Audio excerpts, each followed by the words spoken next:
அதிமுகவை பழனிசாமி படுபாதாளத்தில் தள்ளிவிட்டதாக குற்றம் சாட்டிய முன்னாள் முதலமைச்சர் ஓ பன்னீர்செல்வம் வரும் தேர்தலில் அவருக்கு பாடம் புகட்டுவோம் என தெரிவித்துள்ளார். சென்னை புரசைவாக்கத்தில் ஓ பன்னீர்செல்வம் தலைமையிலான அதிமுக தொண்டர்கள் உரிமை மீட்புக் கழகம் சார்பில் ஆலோசனை கூட்டம் நடைபெற்றது.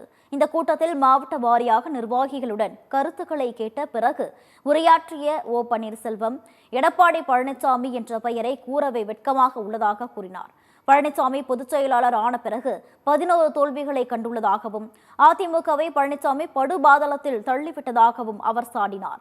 வரும் தேர்தலில் பழனிசாமிக்கு உரிய பாடம் புகட்டுவோம் என்றும் ஓ பன்னீர்செல்வம் தெரிவித்தார்.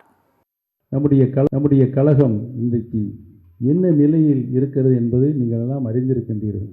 நடந்து முடிந்த நாடாளுமன்ற தேர்தல், அந்த நாடாளுமன்ற தேர்தலில் 7 இடங்களில் தன்னுடைய டெபாசிட் தொகையை இழந்திருக்கிறது. இந்த பழனிசாமி என்ற பெயரை சொல்வதற்கு நம்மளுக்கு வெட்கமாக இருக்கிறது. இந்த மாபெரும் இயக்கத்தை படுபாதாளத்தில் இன்றைக்கு தள்ளி வைத்து இன்றைக்கு அனைத்து இந்திய அன்னார முன்னேற்ற கழகத்தில் இருக்கின்ற அனைத்து தொண்டர்களும் வெம்பி வெதுங்கி என்ன செய்வதென்றே திக்கும் காடி கொண்டிருக்கிறார்கள்.